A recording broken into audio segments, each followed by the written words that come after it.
Eux, ils marchent par la foi et non par la vue. Mais moi, je vous conseille vivement de marcher par la connaissance scientifique et historique, notamment celle de nos ancêtres kémites, par les cinq sens et par l'intelligence. À vous, à Pierre.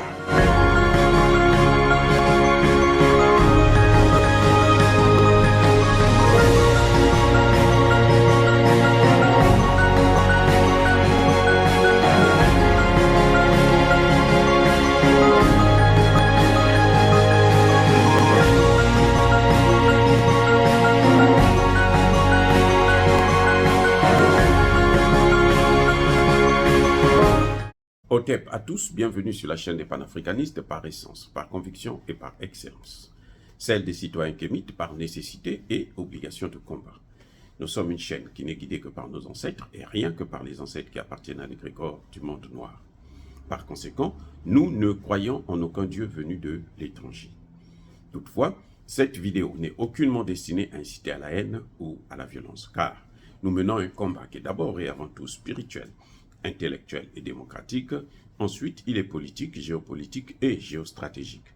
Contre l'impérialisme, le colonialisme, le néocolonialisme et l'endocolonat, qui sont tous qualifiés de crimes contre l'humanité. Nous menons ce combat sur la base du principe fondamental que nous avons hérité de nos ancêtres kémites, qui est celui de la Mahat, c'est-à-dire solidarité, vérité et justice. Vous êtes donc en droit de connaître la vérité et nous avons l'obligation de vous dire la vérité, rien que la vérité, afin que justice soit rendue au continent africain. Et ça, c'est notre modeste contribution dans cette noble lutte en faveur de la souveraineté, la dignité, la solidarité et l'unité africaine. C'est exactement ça que nous appelons le panafricanisme. Bien-aimés frères et sœurs, il y a de l'électricité dans l'air des deux côtés de l'Atlantique Nord. La guerre entre les États-Unis et la France est en train de prendre maintenant sa forme visible. Avant, c'était caché. Maintenant, elle est visible. Elle apparaît aux yeux de tout le monde que les États-Unis sont en guerre contre la France. Le premier ennemi de la France, et je l'ai déjà dit dans plusieurs de mes vidéos, le premier ennemi de la France en Afrique, en fait, ce n'est pas Poutine, ce sont les États-Unis. Et le problème de la France, c'est de cibler sur le mauvais objectif. On tire, en fait, Emmanuel Macron, c'est un tirailleur. C'est un tirailleur. Il s'attaque aux Africains, il s'attaque à Poutine, il s'attaque à la Chine, il s'attaque à la Turquie. Vous vous souvenez, quand le président turc répondait à Emmanuel Macron, mais écoute, toi tu es en train de payer le prix de la colonisation. C'est pas moi qui ai colonisé les pays africains, c'est toi. Et tu étais fier. Tu es rentré aux Nations Unies à cause d'eux. Maintenant, ils ouvrent les yeux. Ils sont éveillés. La jeunesse africaine aujourd'hui regarde de près. Mais tu as des problèmes. Eh oui. Vous avez vu que la CEDEAO, jusqu'au 10, n'avait jamais reconnu le gouvernement de Tiani. C'est le 14, à partir du 14, 4 jours après. Donc il y a eu un temps de latence où il y a eu la pression. C'est pour ça que vous avez vu que Madame Molefi, sous-secrétaire d'État américaine, chargée des affaires africaines, était sur place. C'est comme si c'était la ministre. À l'époque, en France, ils avaient ce qu'on appelait ministre de la coopération. Donc, la coopération avec l'Afrique. C'était le ministre de l'Afrique. Madame Molefi, là, que vous avez vu, qui est allée assister à la réunion de la CEDEAO et qui est partie après au Niger, fait partie, elle est la ministre des États-Unis pour les affaires africaines. Puis vous voulez bien comprendre ce qui se passe. Alors, il y a une réunion de la CEDEAO. Que va faire un ministre américain? Quel est l'intérêt du ministre américain à la réunion de la CEDEAO? C'est comme si les États-Unis sont... il y a le Conseil des ministres. Et puis, bon, le Mali envoie son ministre des Affaires étrangères pour aller vérifier, aller surveiller, aller assister, observer et faire des commentaires. Non. Voyez ce que c'est que la domination, c'est ça. Mais on va parler là, dans ce volet-là. On va aller dans le volet où c'est un conflit entre la France et les États-Unis. Les Français disent qu'il ne faut pas reconnaître Bazoum. Bazoum est plutôt Tchani. Bazoum ne doit pas démissionner. Ce sont les Français qui ont demandé à Bazoum de ne pas démissionner. Les Américains vont voir Tinubu et demandent à Tinubu de reconnaître le gouvernement et d'aller vers maintenant des négociations. Les Américains ont demandé expressément à Tinubu qu'il faut reconnaître ce gouvernement. C'est pour ça que vous avez vu que c'est 4 jours plus tard.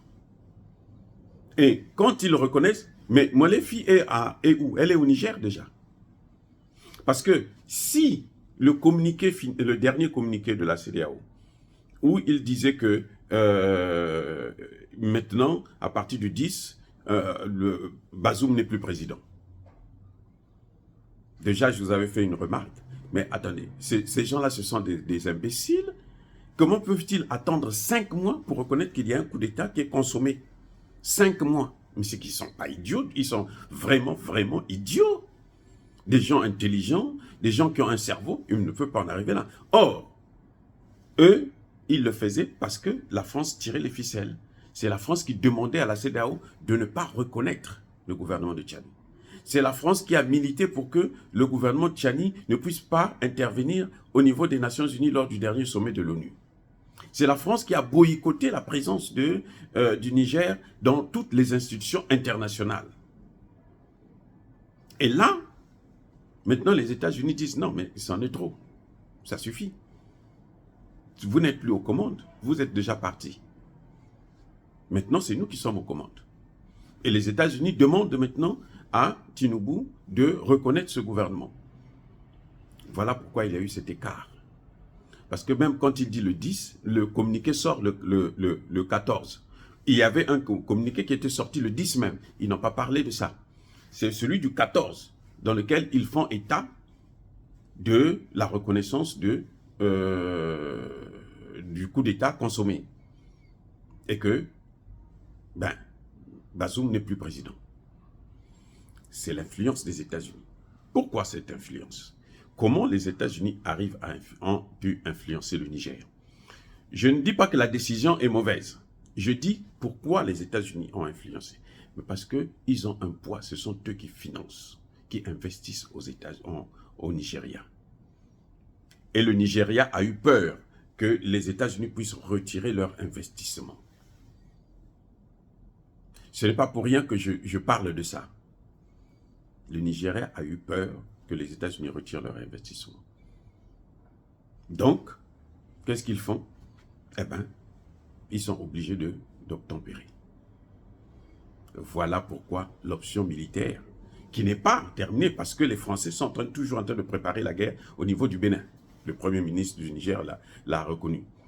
Oui, donc, c'est pour vous dire, une institution qui n'est pas financée par les membres, par ses propres membres, n'est pas une institution crédible. C'est la conclusion à laquelle je voudrais aboutir. Si l'AES se construit sur l'aide de la Russie, de la Chine, de la Turquie, de je ne sais qui, eh bien, ce n'est pas la peine de faire tout ce tralala. L'AES doit prévoir dans le budget de chaque pays membre une somme pour faire fonctionner cette institution. Sinon, ça va être comme vous voyez la CEDEAO. Et ça ne sert à rien de créer une institution de plus qui va seulement agiter le monde. Donc, je m'adresse aux autorités de l'AES. Avec le Niger, la situation du Niger va se rétablir.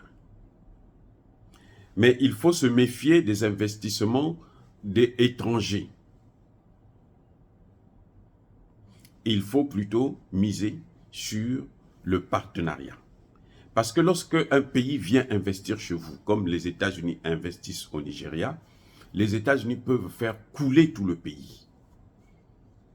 je vous dis, ils peuvent faire couler tout le pays, le mettre en faillite, parce qu'il suffit qu'ils retirent leurs investissements.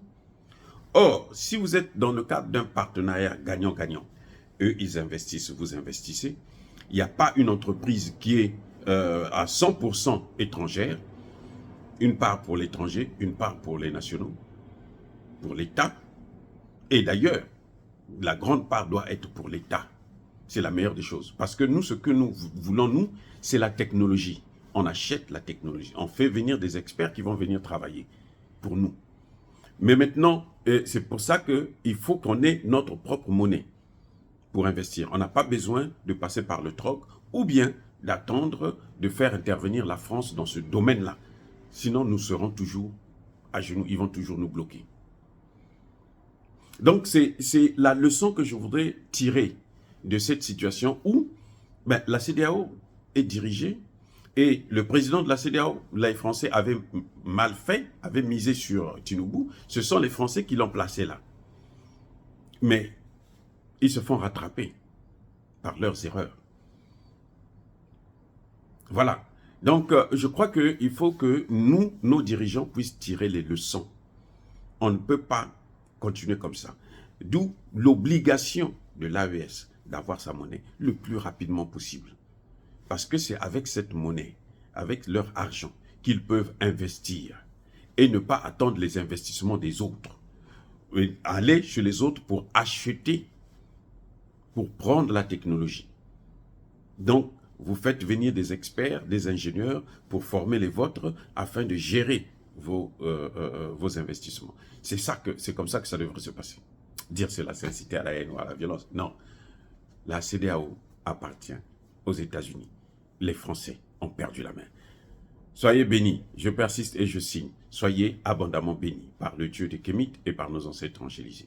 Mais que tous ceux qui persécutent le continent africain le pillent et le déstabilisent, qu'ils soient noirs, blancs, chinois, arabes, juifs, indiens ou qui qu'ils soient punis, maudits, foudroyés, neutralisés, écrasés, effacés par ce Dieu des Kémites et par nos ancêtres angélisés. Vive l'Afrique éternelle. J'ai dit et j'assume.